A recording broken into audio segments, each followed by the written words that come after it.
सभी भाई बहनों को प्रेज द लॉर्ड।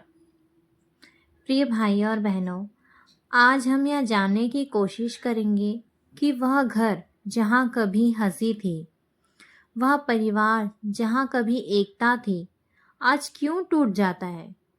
क्या यह केवल परिस्थितियों का दोष है या कहीं हम परमेश्वर के वचन से दूर तो नहीं हो गए।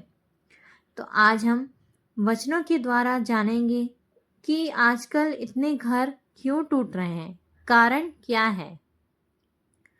तो हम सबसे पहले वचन पढ़ेंगे।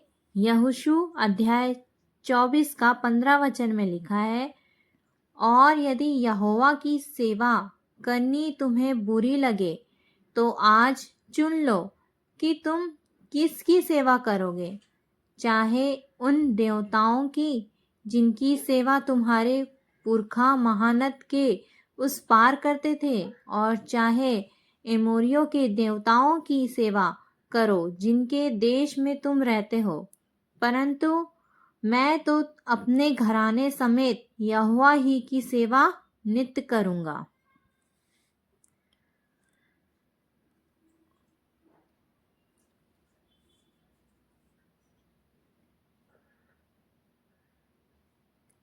इस वचन का मतलब है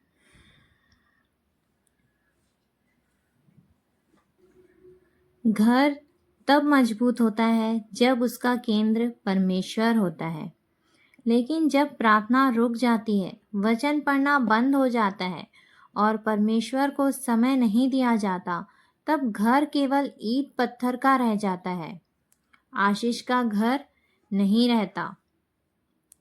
जहाँ परमेश्वर नहीं वहाँ शांति नहीं। दूसरा कारण है क्षमा की कमी। कुलुस्सियों अध्याय 3 के 13 में लिखा है, और यदि किसी को किसी पर दोष देने का कोई कारण हो तो एक दूसरे की सलाह लो और एक दूसरे के अपराध क्षमा करो, और जैसे प्रभु ने तुम्हारे अपराध क्षमा किए हैं वैसे तुम भी करो। तो इस वचन का मतलब है घर अक्सर बड़े पापों से नहीं, छोटी छोटी बातों से टूटता है। कड़वे शब्द, अहंकार, मैं सही हूँ की जिद। जब पति पत्नी, माता पिता और बच्चे क्षमा नहीं करते तो प्रेम ठंडा पड़ जाता है, और जहाँ क्षमा रुकती है वहाँ रिश्तों का टूटना शुरू हो जाता है। तो यह भी एक सबसे बड़ा कारण है कि हम क्षमा नहीं कर पाते हैं, जिसकी वजह से आजकल रिश्ते टूट रहे हैं। चौथा कारण, बातचीत का बंद हो जाना।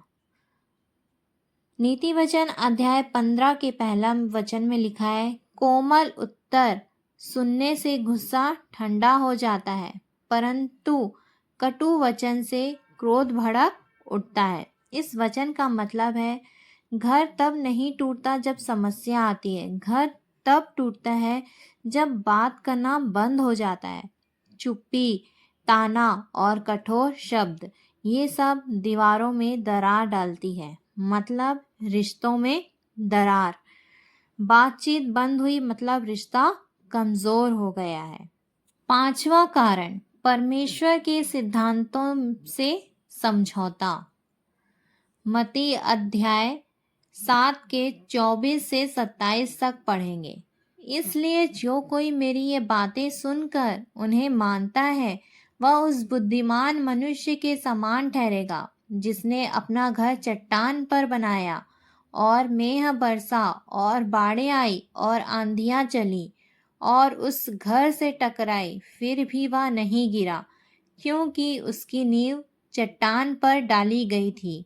परंतु जो कोई मेरी ये बातें सुनता है और उन पर नहीं चलता, वह उस निर्बुद्धि मनुष्य के समान ठहरेगा जिसने अपना घर बालू पर बनाया, और मेघ बरसा और बाढ़ें आई और आंधियां चली और उस घर से टकराई, और वह गिरकर सत्यानाश हो गया।